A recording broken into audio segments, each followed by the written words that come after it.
Pronto, acho que está rolando.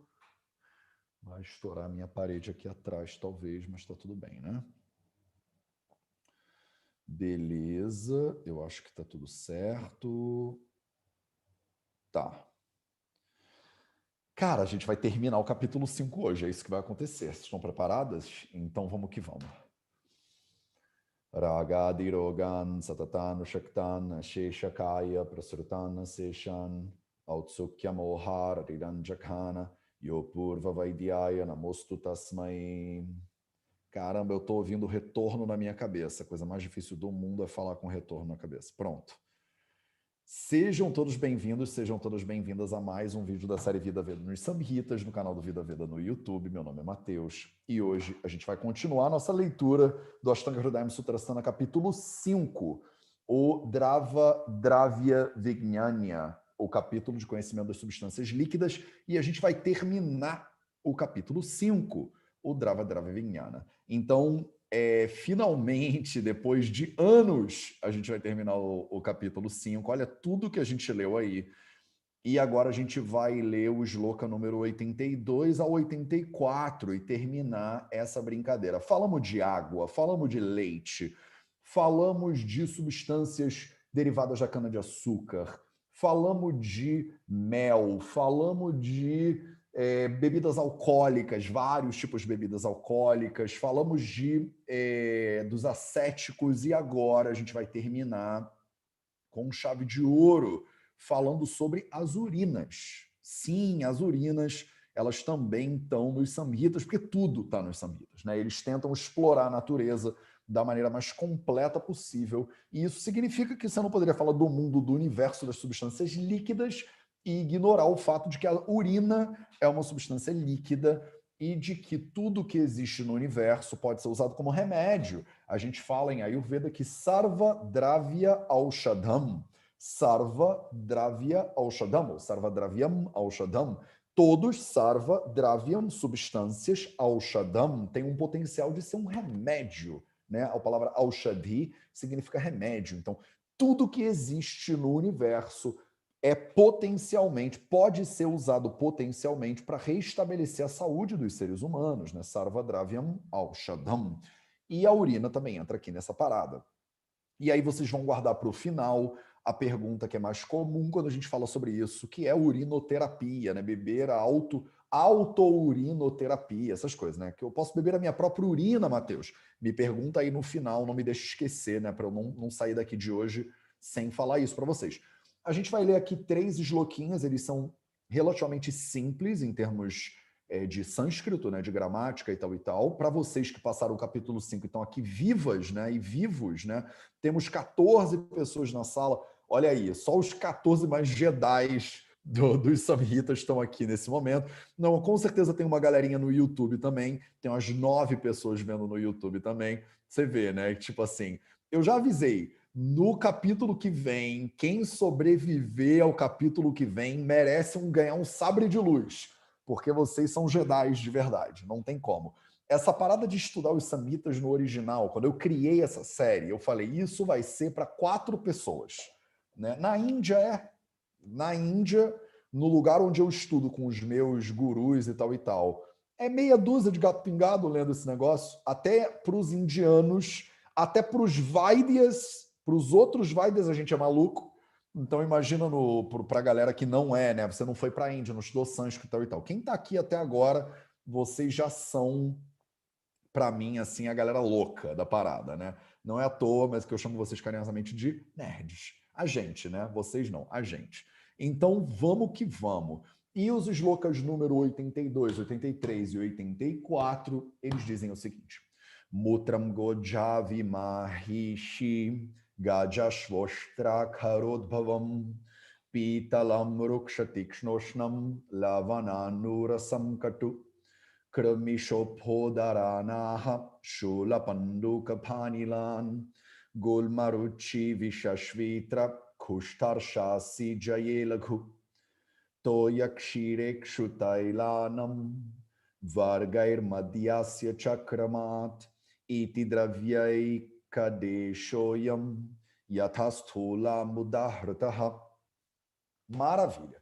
Vamos transliterar, inclusive, a última transliteração que eu faço, se tudo der certo na minha vida inteira, se tudo der certo, porque a partir do capítulo seguinte, não bastasse o capítulo 6 ser o capítulo mais chato de todos os samhitas do Ayurveda inteiro, eu não vou transliterar ele mais. Eu vou passar a transliteração para vocês de dever de casa, e vocês vão fazer a transliteração para vocês irem evoluindo no sânscrito de vocês. E se vocês fizerem, vai ser melhor para vocês, porque durante a aula eu vou só usar o textinho aqui. Vou falar, olha aqui, Uruksha Tikshnoshnam. E aí os números de audiência vão cair totalmente. Essa série aqui, que já era, de acordo com analistas, a pior série que tem no Vida Veda, em termos de estratégia de marketing. Olha só, se eu fosse seguir uma estratégia de marketing, essa série dos Samhitas era a pior série que tem, porque ela destrói o meu algoritmo no YouTube, pelo que a galera diz aí. E ela vai piorar ainda mais, né, no capítulo 6. E vamos que vamos. Se eu estivesse fazendo isso aqui por causa do algoritmo do YouTube, aí quem sabe, né? Mas a gente não tá. A gente tá aqui porque a gente acredita nessa parada. Então vamos transliterar esse negócio. Mutram. Mutra é a urina, né? Mutram goja vimahishi. Vimahishi. Mutram goja vimahishi. Gaja. Hoje vai ser aula de veterinária aqui para vocês. Todos os nomezinhos de todos os bichinhos que vocês já viram, na verdade, antes, mas a gente vai juntar todos eles. Shvostra, Shvostra, Karod, Bhavam, Pitalam, Ruksha, Tikshanoshanam, Pitalam, Ruksha, Tikshanoshanam, Lavana, Nu Rasam Katu. Shloka número 82. Shloka número 82. Katu. Krumi. Shopho. Dara. Naha. Krumi Shopho Dara Naha. Shula. Pandu. Kapanilan. Eita, Kapanilan.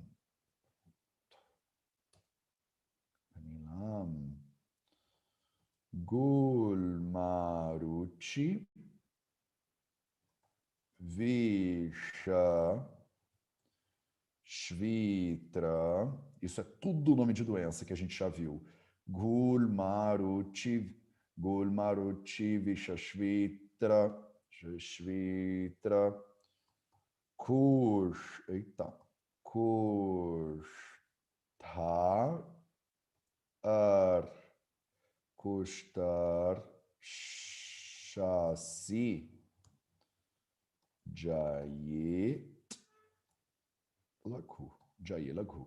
Jayelaghu, 83.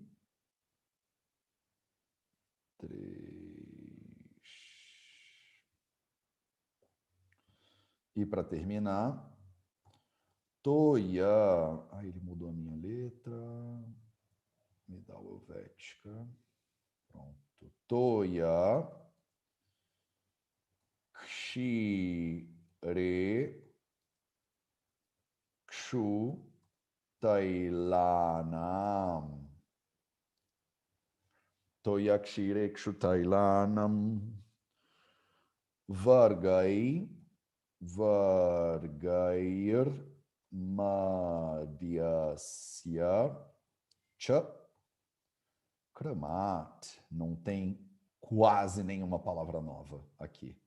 A gente, ao longo do capítulo, cara, que capítulo importante em termos de vocabulário para quem estava acompanhando a questão do sânscrito. Iti Dravyaika de Shoyam. iti dravyeka deshoyam yatha stulam udahritaha stulam udahritaha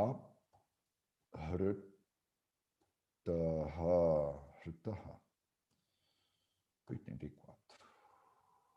Pronto. E aí, para acabar, a gente já sabe, já viu isso aqui 20 vezes, eu não preciso transliterar ele, né? A gente, em todos os outros capítulos, 1, 2, 3 e 4, a gente já transliterou esse shloka de encerramento do capítulo, todos são iguais. A única coisa que não muda, que muda nele é isso aqui e isso aqui, e aí vocês podem, né, transliterar ele bonitinho. Então, vamos que vamos. Nos shlokas de hoje, a gente vai então encerrar o capítulo 5 falando sobre as urinas, né? E as urinas, o nome das urinas, né? A palavra urina em sânscrito é mutra. É esse cara aqui, ó, mutra. Mutra, que vira mutram, porque a gente está conjugando, né? Vocês que estudam sânscrito já um pouquinho mais, vocês sabem que existem as conjugações nominais, né, do sânscrito também. Então, diferente do português, onde normalmente a gente não conjuga, né, os nomes, a gente só conjuga os verbos, né, eu sou, tu és, ele é e tal e tal. No sânscrito a gente conjuga os verbos, mas a gente também conjuga os nomes, o que é mais parecido com a maneira como o russo funciona, como algumas outras línguas, né? O alemão um pouquinho, mas a gente tem o singular, o dual e o plural. Então, um detalhe importante de gramática para vocês é que em sânscrito não tem só singular e plural, já falei isso algumas vezes aqui para vocês, também tem o dual. Então, é como se fosse eu sou, eu e ele somos e nós somos. E o eu e ele e o nós são conjugações diferentes, né? Só que isso tudo acontece nos nomes também. Então, os nomes eles são conjugados em singular, dual e plural e em 7 modos diferentes de conjugação. Então, não é só... Enfim, se você tem o Mateus, por exemplo, um Mateus se fala de um jeito, 2 Mateus se fala de outro jeito e 3 Mateus se fala de outro jeito. Outra língua que é bem assim também é o lituânio, né? O lituânio também é assim. Olha aí, cultura inútil para vocês, né? O lituânio também é assim. Então, quando você pega, por exemplo, uma xícara, né? Em português é uma xícara, 2 xícaras, muitas xícaras. A gente só divide o singular do plural. Agora, se eu uso uma xícara em português, você chama ela de xícara igual. Só que em sânscrito não. Em sânscrito, quando você usa a xícara, você está usando o modo instrumental para falar da xícara. Então muda a palavra xícara. Quando a xícara ela é minha, em português a gente bota ali o pronome possessivo minha xícara. Em sânscrito a gente muda a palavra xícara. E aí tem uma coisinha que a gente bota depois, um sufixo que a gente bota depois da palavra xícara, para dizer que ela é minha xícara. Se são 2 xícaras, elas são minhas, se são 3 xícaras, são minhas, e tudo isso muda. Então tem 21 maneiras de você conjugar cada nome, dependendo se ele é singular, dual e plural, e qual dos 7 modos que ele tá, nominativo, acusativo, instrumental, blá, blá, blá, blá, blá. Para quem estuda português, quem sabe português, né, a sua língua materna é português, isso é muito... dói. Estudar sânscrito, gramática, dói. Porque não faz sentido nenhum no início. Fica tudo esquisito, você tem que memorizar, e dependendo da palavra, tem 10 tipos de terminações que você precisa decorar, então é muita decoreba para você começar a engatinhar no sânscrito. E eu estou poupando vocês dessa gramaticada toda, mas cada vez mais vocês que estudarem sânscrito vão conseguir acompanhar isso aqui melhor, não tem muito jeito. É óbvio que dá para você ficar aí e não estudar sânscrito e só me acompanhar na leitura e nos comentários? Claro que dá. Se você falar, Matheus, eu não quero, nunca vou estudar sânscrito na minha vida, isso é pré-requisito? Não, não é pré-requisito. Mas se você quer se aprofundar no Ayurveda, de acordo com os samitas, para você que é terapeuta, médica, você quer mesmo saber a Ayurveda raiz, aí o sânscrito ele se torna obrigatório, porque ele é a língua, né? É como se você quer estudar medicina e você quer estar por dentro de todos os estudos científicos novos que saem e você não sabe inglês. Então, meio que Infelizmente, o mundo ele é muito anglocêntrico nesse sentido de pesquisa, né, e publicação. Se você não sabe inglês, você não tem acesso ao PubMed, por exemplo. Se você só tem acesso ao que sai na literatura em português, você fica com menos informação do que quem tem acesso em outras línguas também. Eu não acho que isso está certo, eu acho que é injusto, mas é a maneira que o mundo funciona por enquanto, né? E o sânscrito ele é meio que um gargalo do aprendizado do Ayurveda também. Eu não acho que dá para você aprender Ayurveda num nível bom se você não sabe sânscrito. Não acho. Então, minha opinião, né? Óbvio que eu posso estar enganado, mas é a minha opinião aqui. Então, tudo isso porque eu falei Mutram, para vocês saberem, né? Porque uma hora parece Mutraciar, outra hora parece um nome de outras maneiras diferentes. Você pode ficar pensando, pô, Matheus, cada hora parece um nome de um jeito. É porque ele fica conjugado de maneiras diferentes. Mas a raiz da palavra, que é mutra, que significa urina, e aqui ela está conjugada, porque ela é o nosso sujeito, né, digamos assim, da frase. E é disso que a gente vai falar agora. Urina de quê? Né? Urina de quem? Urina dessa galera toda aqui, ó. Urina dessa galera toda aqui. É a urina de uma galera, mais ainda do que da galera, é uma urina que é produzida por uma galera. Ele fala assim, Udbhavam.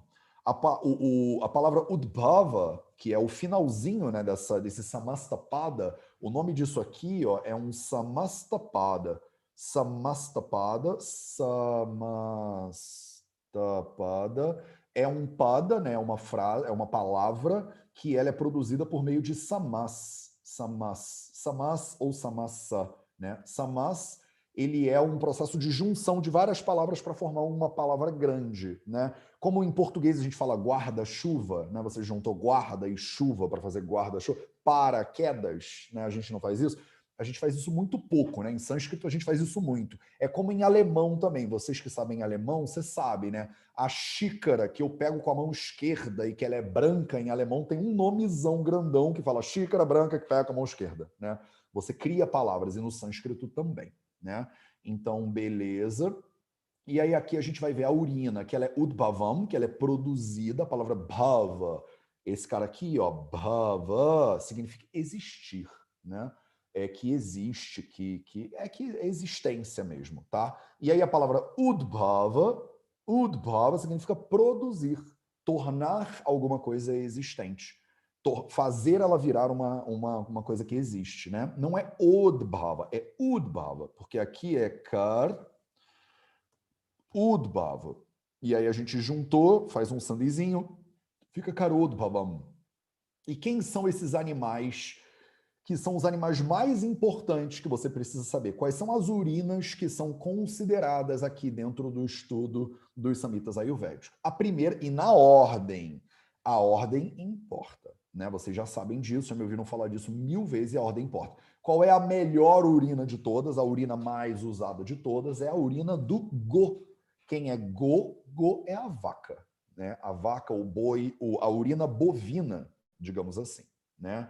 A gente normalmente fala os animais no feminino, na maioria dos casos, mas a gente usa urina masculina e feminina também, né? Urina do touro, urina da vaca, urina do boi, não importa, tá? Do bovino. Então a palavra go é uma palavra que vocês têm que saber, porque ela é muito prevalente dentro dos samhitas ayurvédicos. Ela significa vaca. Segunda urina importante, a urina de Adya. Então, esse cara aqui, o Avagraha, ele significa que tem um A aí no meio, e essa palavra aqui é Adya. A palavra Adya, cadê? Go Adya. Aqui na transliteração ficou só o Ja, porque a gente não escreve o Adya do Avagraha, né? Então, Adya. E o Adya significa a cabra. Eu tenho que traduzir isso na minha cabeça. Cabra, normalmente, tá? Essas duas palavras, o Adya e a próxima palavra que vai vir aqui, que é o Avi, elas são meio que muitas vezes intercaláveis, intercambiáveis. Então, a palavra Avi significa ovelha. Avi, ovelha, de repente, para você lembrar e se facilitar, né? E Gadja é a cabra. Só que muitas vezes a gente usa a palavra avi para cabra também, tá? E a gente usa a palavra adja para ovelha, não. Adja é mais cabra mesmo, né? E o signo, por exemplo, do zodíaco, né, que a gente fala que tem a cabra, tem dois, né? Tem o Áries e tem o Capricórnio. Então, o Ares, se eu não me engano, ele é esse Adya. Eles usam esse Adya aqui. Eu posso confirmar, mas isso não é tão relevante para a gente. Mas são animais diferentes, né? Só para vocês saberem. A gente usa a urina da vaca, a gente usa a urina da cabra, a gente usa a urina da ovelha. Próximo, Mahisha. O Mahisha, ou Mahishi, ele é o búfalo. Então, a urina do búfalo também é usada aqui. Gadja. Gadja é o próximo bichinho, que é o elefante. Então, a urina do elefante. A gente já viu a palavra Gadja, esse animal, lá no capítulo 1 do Ashtanga Hridayam Sutrasthana, quando ele falou Gajam Simham Mivakarsham, quando ele está falando quando você faz atividade física. Ah, não, no capítulo 2, desculpa, no Dinacharya. Quando você faz muita atividade física, você pode se ferrar como um elefante que briga com um leão, né? Ele fala Gajam Simham Ivakarsham. Gaja é o elefante, Simha é o leão. Não tem urina de leão aqui, tá? Ninguém ia se aventurar a pegar urina de leão, tá, gente? Então, não tá escrito. Mas Gaja tá, a urina do elefante tá. Tá? A urina de Ashva. Ashva é o próximo, carinha. Ashva é o cavalo. Ashva é o cavalo. A urina de ostra, já vimos também. Vimos o leite da ostra. E agora a gente está vendo a urina do ostra, que é o camelo. Ostra é o camelo. E para terminar, kara. A palavra kara significa áspero. Kara significa duro. É um dos 20 gunas que a gente estudou também lá no capítulo 1, se eu não me engano. E o kara, que significa áspero, significa duro. Em inglês a gente falaria rough, né? É um negócio que é raçudo também. Qual é o animal raçudo? Qual é o animal que ele é mais áspero? Qual é o animal que ele é mais duro? É a mula. É a mula. Então a mula já era considerado um dos animais mais raçudos lá na época dos Samhitas. E a mula está aqui também.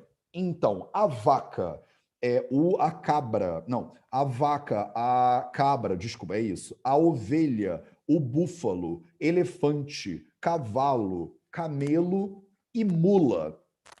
Esses animais aí, eles udbhavam, produzem mutram, urina.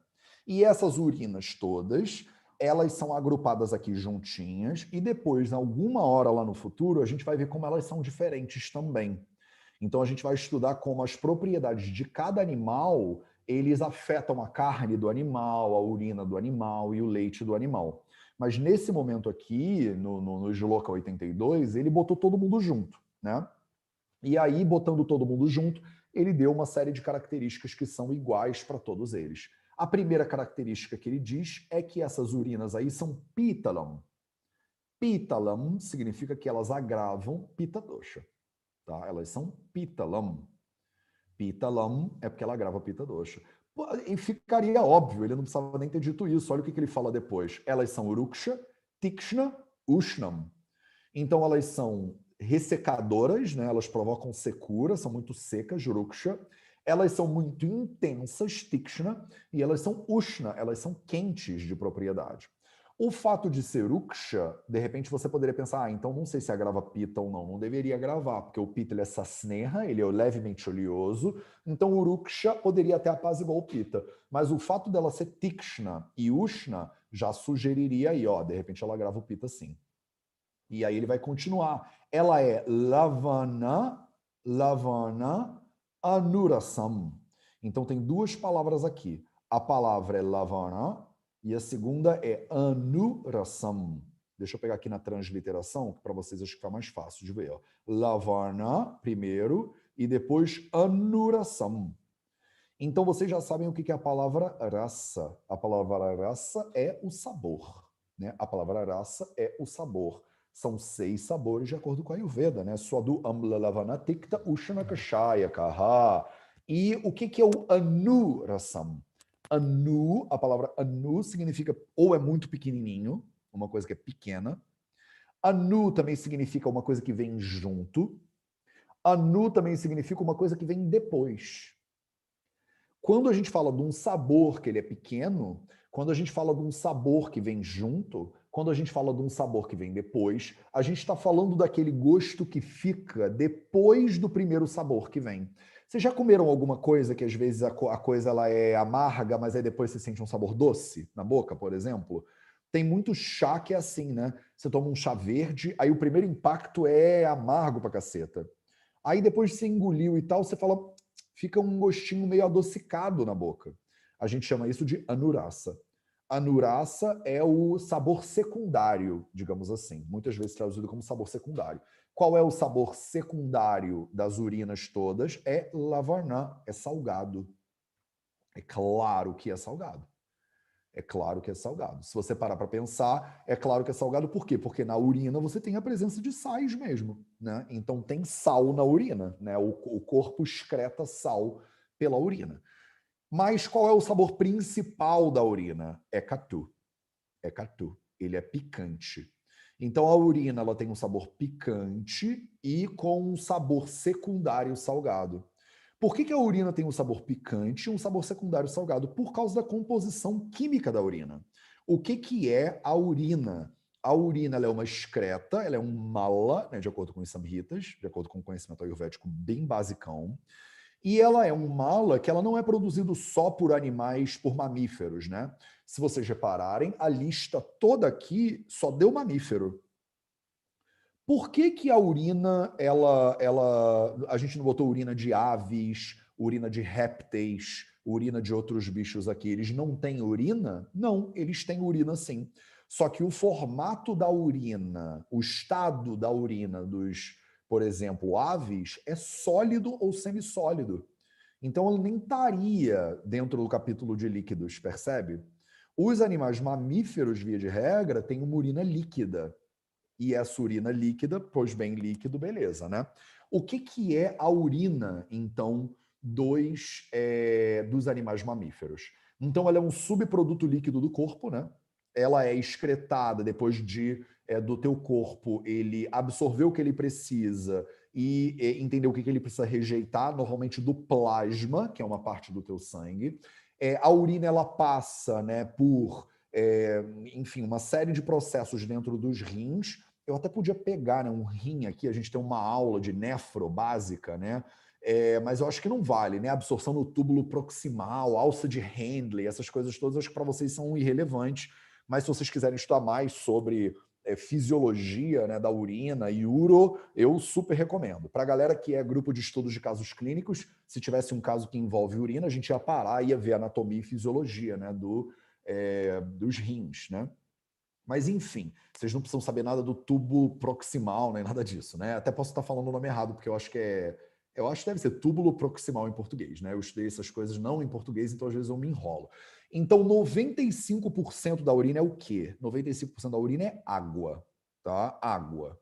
Então não é à toa que ela é um líquido. Qual é a segunda coisa mais prevalente na urina? A segunda coisa mais prevalente na urina é o ácido úrico, né? Então você tem ácido úrico, ureia e ácido úrico. Então, se a urina é 95% água, ela é 3% ureia e ácido úrico.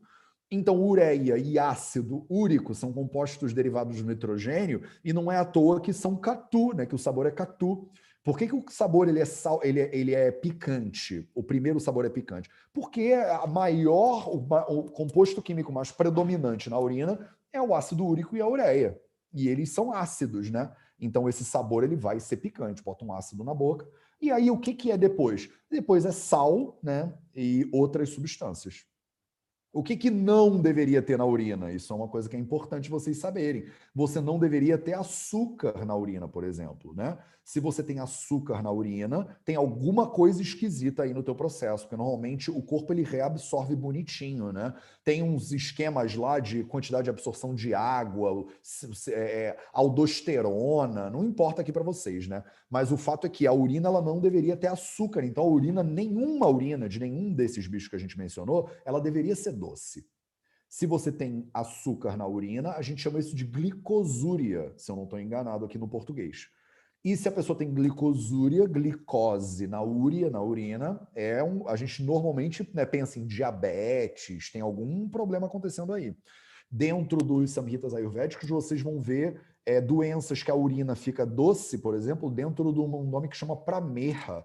tem uma série de doenças, por exemplo, uma doença que chama Madhu-Meha, que a urina, Meha, ela fica com aspecto e sabor de Madhu. O que é Madhu? Vocês lembram de cabeça o que é Madhu? Madhu é o mel.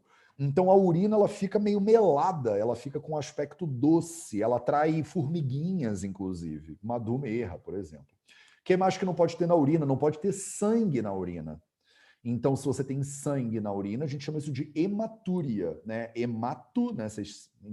São as células lá, e aí você não pode ter sangue na urina. Então, a urina do animal, eu estou falando tudo isso por quê? Porque a gente está vendo urina usada de maneira terapêutica. E você tem que ser capaz de identificar, prezada Vaidya, se a urina está ruim. Porque se tem sangue na urina da vaca, se tem glicose na urina da vaca e a urina está doce, tem alguma coisa errada com a vaca. Você não deveria estar usando essa urina também. A urina, ela não deveria ter um cheiro desagradável. Normalmente, quando a urina está com cheiro desagradável, a gente chama isso de bacteriúria, se eu não me engano, em português. Bacteriúria é porque você está com alguma proliferação bacteriana, talvez ali na urina. E aí essas bactérias, né, elas acabam liberando amoníaco, isso daquele cheiro forte. A urina matinal ela é um pouco mais concentrada e por isso ela tem um cheiro um pouco mais forte, mas a urina, via de regra, não deveria ter um cheiro repugnante, por exemplo. Quando você pensa em urina, você não deveria fazer careta, por exemplo. A ideia de pegar um pote de urina e pensar, ai, Matheus, que nojo um pote de urina, não deveria ser tão enojador, porque a urina ela não tem um cheiro muito forte e ela sai do corpo estéril, diga-se de passagem. Se a pessoa estiver saudável, se o animal estiver saudável. Que mais? Você não deveria ter pus na urina, que a gente chama de piúria. Você não deveria ter presença de pus na urina. E você não deveria ter a presença de nenhum tipo de corpo proteico dentro da urina, que a gente chama de proteinúria. Tá? Não deveria ter. Então, não deveria ter glicose na urina, açúcar na urina, não deveria ter sangue na urina, não deveria ter bactéria na urina, não deveria ter pus na urina e não deveria ter proteína na urina. Se tiver alguma dessas coisas, a urina ela não está saudável e, por consequência, obviamente, o animal não está saudável. Tá? Se você pega uma vaca que ela está com infecção urinária e ela tem pus na urina, essa urina está zoada, né? Então você não deveria consumir esse negócio. Mesma coisa o leite, né? Diga-se de passagem. Mas a gente não está falando mais de leite aqui, já foi. Então, beleza. Então, a urina ela tem um sabor predominante catu, a gente viu, né? Amônia, ácido úrico, essas coisas. E ela tem um sabor residual salgado, não é à toa, porque tem sais que saem na urina também. Isso é natural. Tá bom? E aí a urina serve para quê? Caramba, ela serve para, desculpa, um sloka inteiro de nome de doenças. Deixa eu beber um gole de chá aqui. Nossa, tá gelado já, a temperatura fria. Que doenças? Todas as doenças que vocês já conhecem. Todas. Primeira, a gente já falamos de todas essas doenças já. Primeira delas, Krumi. Krumi são as verminoses, né? De forma geral. Infecções diversas por vermezinhos, né? Krumi. Shopha. Shopha são edemas diversos. Udara. Udara é quando você tem uma... Em português, é ascite. É quando você tem uma expansão, né, da cavidade abdominal lá. Udara. Anaha. Anaha também é um tipo de indigestão que ela gera uma distensão abdominal. Não é ascite, mas também tem essa coisa da distensão abdominal. Shula, a palavra shula significa dor. Então, vários tipos de dores diferentes. Pando, a palavra pando, já vimos um monte de pando aí, essa descoloração da pele, que tem um envolvimento do fígado aí nesse processo, muitas vezes traduzida como anemia, por mais que eu não concorde com essa tradução. Eu, Matheus, pessoalmente não concordo com essa tradução. Kapha, Anilan, doenças de Kapha dosha e doenças de Anilan, doenças de Vata dosha. Então, as urinas diversas, elas têm uma tendência a apaziguar o Kapha, a apaziguar o Vata e a agravar o Pitta. É isso que a gente conclui daqui. Gulma e aruchi, já vimos um monte também. A palavra aruchi é quando você está sem vontade de comer, né? Uma indisposição em relação à comida, falta de apetite, por exemplo. E a palavra gulma, ela é difícil de traduzir. São crescimentos, normalmente também na cavidade abdominal, né? Que a gente muitas vezes pensa aí em tumores, né, diversos e tal. Isso não significa câncer, tá? Tumor não é igual a câncer. Eu falei para vocês, por exemplo, de algumas modalidades de gulma que sugerem aqui, por exemplo, miomas, né, uterinos e tal. Vixa, a palavra vixa são vários tipos de venenos diferentes. Então, em caso de envenenamento, olha aí, toxicidade, toxinas diversas, a gente pode usar urina também como remédio. Shvitra é uma doença que muitas vezes é traduzida como leucoderma, né, leucoderma, e kusta, que também é um grupo de 20 doenças de pele diferentes aí. Então, vários tipos de doenças de pele podem ser tratadas também com o uso de urina desses animaizinhos. E arsha, para terminar. Arsha são as hemorroidas. Né? Arsha, si é o sufixo aqui para falar desse pluralzão. Né? Jaye laghu. Então, jayet é o verbo, e o verbo jayet, já vimos também 1000 vezes, ele vem da raiz jay, e a palavra jay significa vitória, vencer, ganhar alguma coisa. Então, já sempre dou o mesmo exemplo para vocês. As pessoas que são Hare Krishna ou que são hinduístas falam Jai Shri Ram, né? Jai Ganesha, Jai Shiva. Quando você fala Jai, Jai, Jai, Jai, Jai está falando salve, salve, salve. É o vitorioso, é o, né? A gente lá na Índia, por exemplo, quando está tendo o dia da independência indiana, a gente fala Jai Bharat, né? O nome do país Índia não é Índia, né? Na Índia. Eu não sei se vocês sabem disso ou se isso é novidade para vocês, mas a Índia não chama Índia para os indianos. A Índia chama Bharat, né? E muita gente não tem a menor ideia desse negócio. A gente chama de Índia, né? Mas não sei se foram os portugueses ou quem que inventou esse negócio, tá? O nome da religião é Hindu, né? E talvez daí que tenha vindo, né? O Índia, porque o hindu tá na Índia e tal e tal. Mas na Índia, o nome do país é Bharat e a gente fala Jai Bharat, salve a Índia, né? No dia da independência indiana, por exemplo. E laghu, a palavra laghu significa que as urinas elas são leves para a digestão. Então, resumindo bastante, as urinas de vários animais diferentes, elas são agravadoras de pita, elas são ressecantes, intensas, quentes, elas têm um sabor picante e um sabor secundário salgado, elas são leves para digestão e podem ser usadas em casos de verminoses, em casos de inchaços, edemas, no caso de distensão abdominal e ascite, no caso de dores diferentes e pandu, no caso de doenças de kapha dosha e vata dosha, no caso de diferentes tipos de tumores, né, que eu estou botando aqui na conta do Gulma, no caso de falta de apetite, envenenamento, vários tipos de doenças de pele e hemorroidas, tá? Então ele falou aqui de maneira bastante geral, uma passada bastante geral sobre as urinas. Mais para frente, a gente vai dar uma aprofundada mais interessante nas urinas, mas aqui, pelo visto, não é a hora que o Ashtanga Hridayam escolheu. E aí o último shloka desse capítulo é Toya. Então vamos lá, um de cada vez, né? Toya, a gente viu, Toya Varga são as águas diferentes, né? Também um sinônimo de Jala, né? Toya, água. Kshira. A palavra Kshira significam os leites diferentes. Ikshu são os derivados da cana-de-açúcar. Taila são os óleos diversos.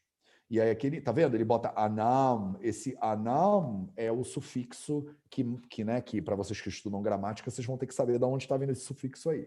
Para quem não estuda, tudo bem. Madhyasya, esse sya também é um pronome possessivo, olha aí, ó. E de madhya, das bebidas alcoólicas. Cha, kramat, kramat nessa ordem, respectivamente. Então a gente viu uma série de substâncias, né, uma série de vargas, uma série de grupos, que são o Toya Varga, o Kshira Varga, o Ikshu Varga, o Taila Varga, o Madhya Varga, Kramat, respectivamente. Iti, então isso aí, ó, Drava Ekadesha Ayam. Dravai, cadê aqui, ó? Drava, então os líquidos, né, as substâncias líquidas, Ekadesha, no mesmo lugar, que é nesse capítulo aqui. Então, iti, isso aí tudo, foi o que a gente viu aqui nesse capítulo agora sobre as substâncias líquidas. Yatastulam udahritaha. Yatastulam, que é esse cara aqui, ó, yatastula. A palavra stula significa grosseiro. A palavra yatastula significa de maneira grosseira, de maneira superficial, seria uma boa maneira de traduzir. Sem muitos detalhes, é um jeito de falar também. Yatastula é quando eu falo, olha, de maneira mais grosseira eu falei aqui, tá? Mas eu não entrei em detalhe, tá? Udahrutaha. Udahrutaha. Udahrut, a palavra hrut, ela significa coração, né? Daqui do plexo cardíaco. Udahrutaha é aquilo que vem do coração, literalmente, mas o que significa a palavra Udahrutaha é que foi dito. Alguma coisa foi dita. Olha que bonitinho. Sânscrito é o máximo, né? Foi declarado, foi proferido. A gente fala Udahruta. Udahruta significa aquilo que foi falado, foi dito, foi proferido. Então, nesse capítulo, nós falamos aqui, né? Ele falou, Ekadesha, no mesmo lugar. Eu falei de maneira grosseira, sem muitos detalhes, sobre as substâncias líquidas. Qual foi a ordem dessa fala? Eu falei primeiro do grupo das águas, Toya Varga, depois eu falei do grupo dos leites, Kshira Varga, depois eu falei do grupo das substâncias derivadas de cana-de-açúcar, Ikshu Varga, depois eu falei do grupo dos óleos, Taila Varga, depois eu falei do grupo dos álcools, Madhya Varga. Só faltou ele falar do Mutra Varga, que ele acabou de falar nesse segundo que a gente acabou de ler. Iti Shrivaryapati Simhagupta Sunu Shrimad Vagbhata Virachitayam Ashtanga Hridaya Samhitayam Sutrasthane Dravya Vijnaniyo Nama Panchamo Dhyayaha. Então, iti é sempre essa palavra de ligação, né? Dizendo assim, acabou, digamos, agora foi, tipo, já chega. Não, isso sou eu, tá? Então, tá bom, já falei. Isso aqui que eu acabei de falar, iti Shri Vaidyapati Simhagupta Sunu. Então, o filho... Eita, não quero não. Então, o filho do Vaidyapati Simhagupta... Então, o filho dos Vaidyapati Simhagupta, quem é ele? Ele é o Shrimad Vagbhata. Eu sempre acho graça disso. Quando ele... Porque o Vagbhata que escreveu, e ele se chama de Shrimad, né? Que é o grande, o venerável Vagbhata. É como se o Mateus escrevesse um livro, eu escrevesse assim, aqui o grande, venerável Mateus escreveu isso aqui para vocês. Mas é o formato do sânscrito, né? Shrimad Vagbhata Virachitayam Ashtanga Hridayam Samhitayam. Então, o grande Vagbhata escreveu isso no Ashtanga Hridayam Samhita, no Samhita que chama Ashtanga Hridayam, Sutrasthane, no livro que chama Sutrasthana, o Sthana, o livro de Sutra, dos princípios iniciais, digamos assim. Dravya, Vijnaniyaha. Então, o conhecimento, Vijnania, sobre Drava, líquido, Dravya, substância. Então, o capítulo conhecido, Nama, o capítulo chamado de o conhecimento das substâncias líquidas, que é Panchamo Adhyayaha. Adhyaya é o capítulo, Panchamo, número 5. Quinto, né? De verdade, é o quinto capítulo, né? Pancha é o número 5, Panchamo é o quinto capítulo desse livro aí. E essa frase sempre termina todos os capítulos, não é à toa que a gente tem aqui, ó, um número 5. Em todos os shlokinhas, depois, ele vem com o número do shloka dentro daquele capítulo. Essa última frase de encerramento, ela sempre vem com o número do capítulo, porque é a quinta vez que ele faz essa frase aqui. A gente viu essa frase no capítulo 1, no 2, no 3, no 4 e agora no 5. Beleza? Então, esse foi o nosso capítulo das substâncias líquidas. E aí a pergunta que eu deixei para vocês aqui no começo da aula. Mateus, e a urina dos seres humanos? Não tem nos samhitas. Ah, mas não tem nos samhitas por quê, Mateus? Porque ela é um mala. Porque ela é um mala. A teoria por detrás da urina do ser humano é que ela é um mala, ela é uma excreta. E as excretas, elas saem do corpo, elas não entram no corpo. Então, no momento que você excretou uma excreta, você não deveria pegar essa excreta e botar ela de volta para dentro do corpo. Diferentemente de outros animais. No momento que a vaca excreta uma excreta, o ser humano pode se beneficiar daquela excreta da vaca, porque ela tem coisas que não deveriam estar no corpo da vaca, mas que no corpo do ser humano produzem efeitos determinados.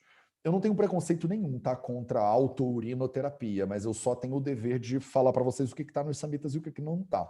Então eu conheço pessoas que já fizeram e falam de coisas incríveis de autourinoterapia, mas não está de acordo com os samhitas ayurvédicos. Não é dizer que não pode, que não deve, que está errado ou que está certo, é só dizer que não está de acordo com os samhitas e nigamas. Beleza? Então hoje a gente terminou o capítulo 5.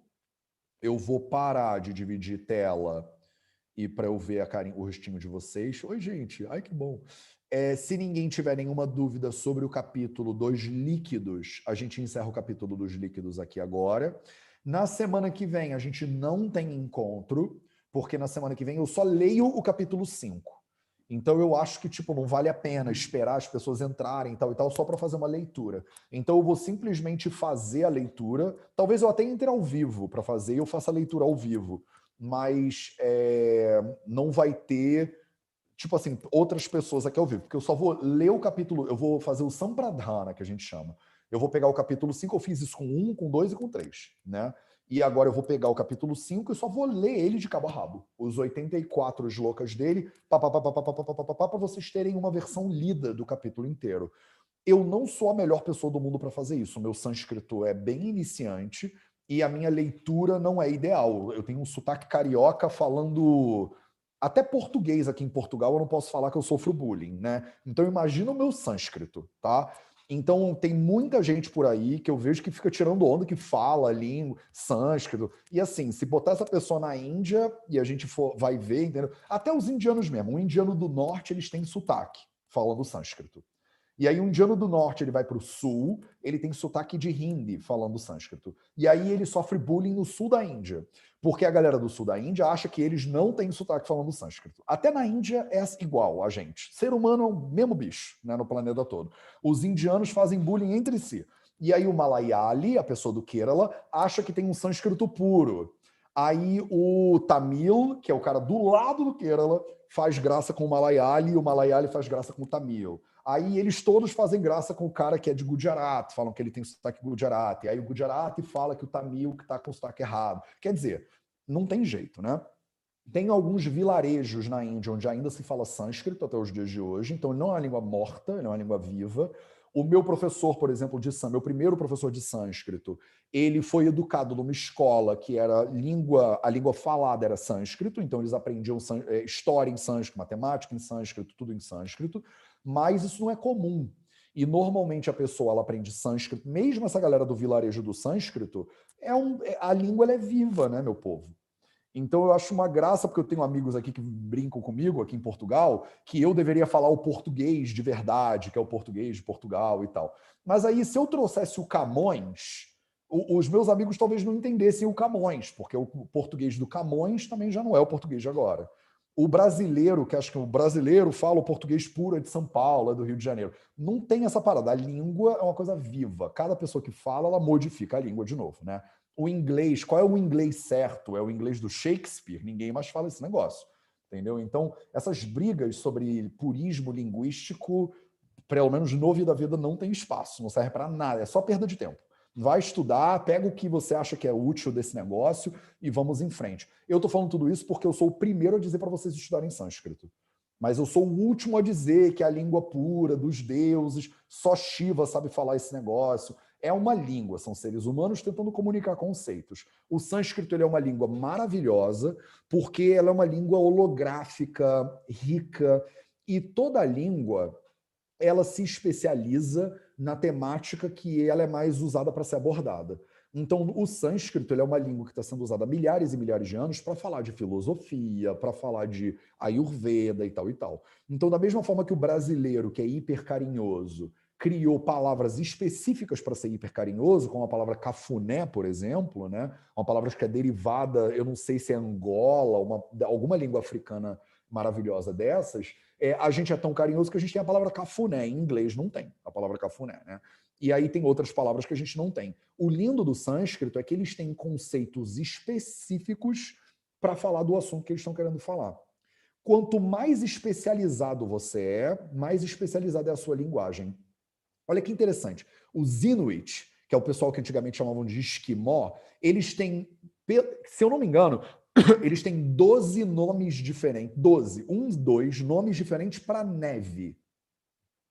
Eles moram na neve, então eles têm tanto conhecimento sobre neve que tem 12 nomes diferentes para neve. O brasileiro chama neve de quê? Neve, né? Neve fofa, neve dura, neve, mas tudo é neve, não tem várias palavras. Os Inuit não. O Inuit, se ele falar para você não pisar numa palavra tal, e fala para você não pisar numa palavra tal, ele sabe que qualidade, textura e tal e tal. Por quê? Porque o cara mora no gelo. Então ele sabe qual é a neve que dá para construir iglu, qual é a neve que dá para esquiar com o trenó, qual é a neve que você pode comer, porque ele pode usar para beber e tem neve que não pode. Então entende isso, a língua é uma ferramenta, né? Quanto mais especializada a pessoa é no que ela faz, a língua ela vai ecoar essa especialização. O Ayurveda ele foi criado e desenvolvido em sânscrito. Então ela é uma palavra que tem especificidades que nenhuma outra língua vai ter. E quando você lê a tradução, você perde. Eu espero que eu esteja, depois de 3 anos e meio lendo esse livro junto com vocês, a gente está indo para o 4º ano de leitura, né, do Ashtanga Hridayam.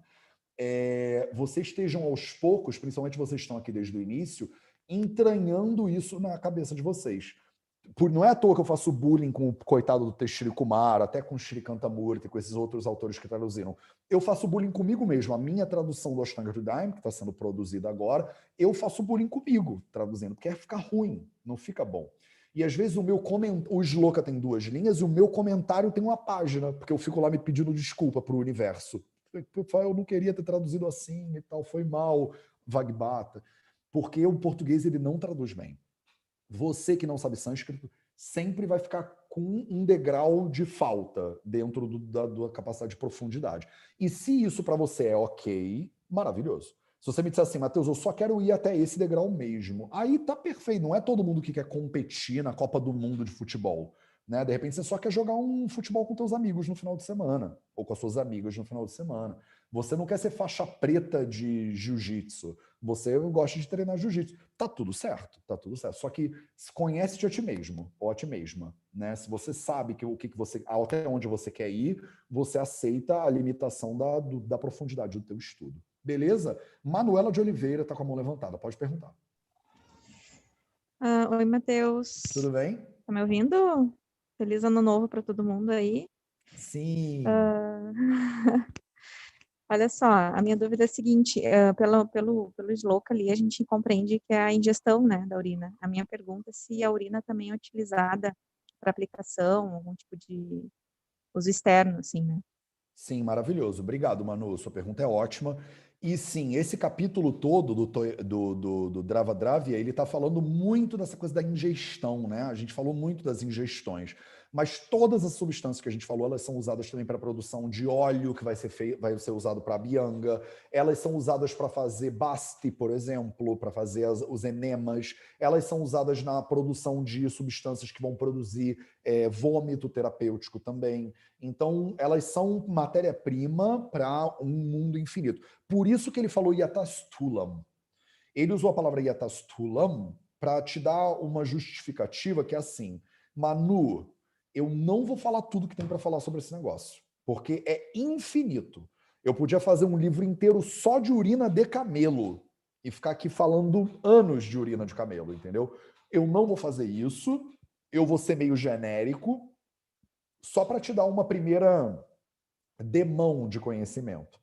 Mais para frente a gente vai se aprofundar um pouquinho, Manu, e aí você vai ver, porque à medida que ele for falando como é que vai fazendo remédio, o que tem que botar e tal, você vai ver, vai ter urina em um monte de lugares diferentes.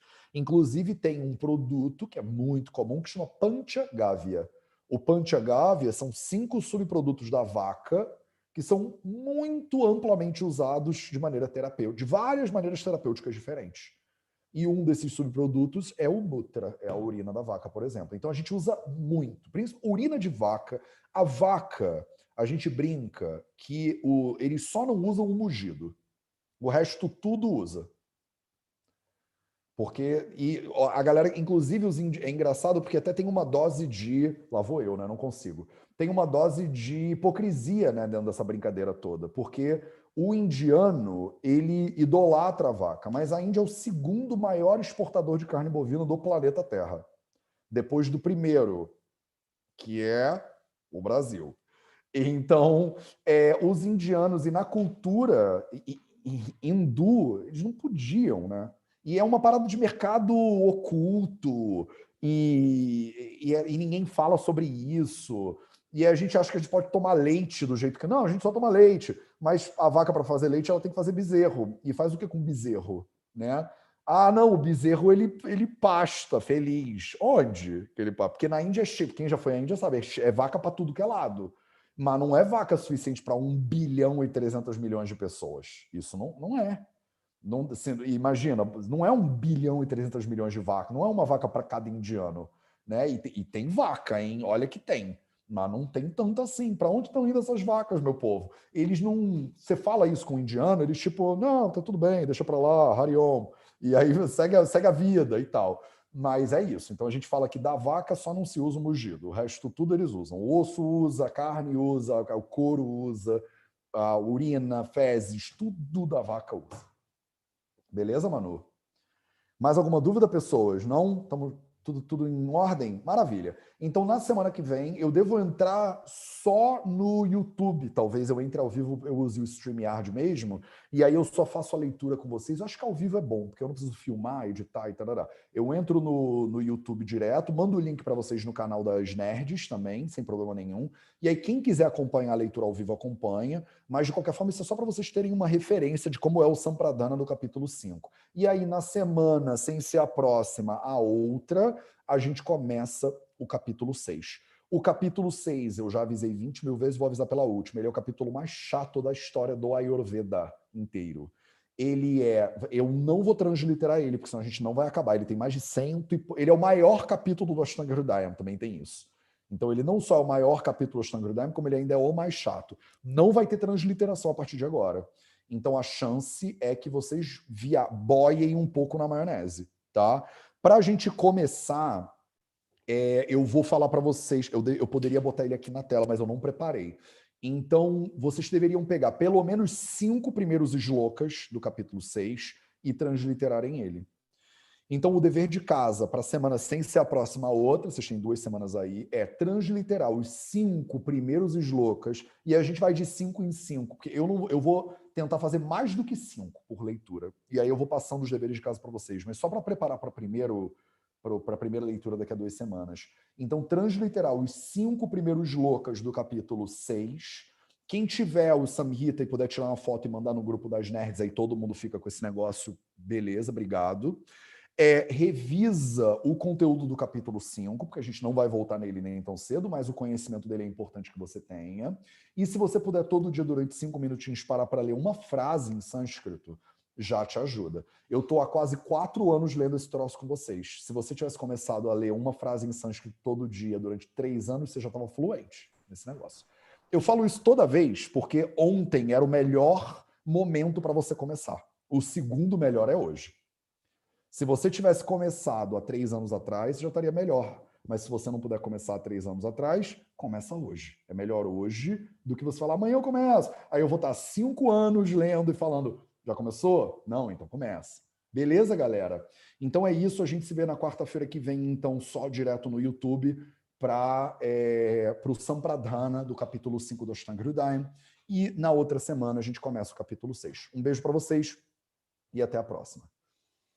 Ragadirogan satatan shaktan sheshakaya prasrutan sheshan autsukya mohar atidan jakhana yo purva vaidyaya namostu tasmai bhishajam sadhu vritanam bhadramagamashalinam abhyasta karmanam bhadram bhadram bhadrabilashinam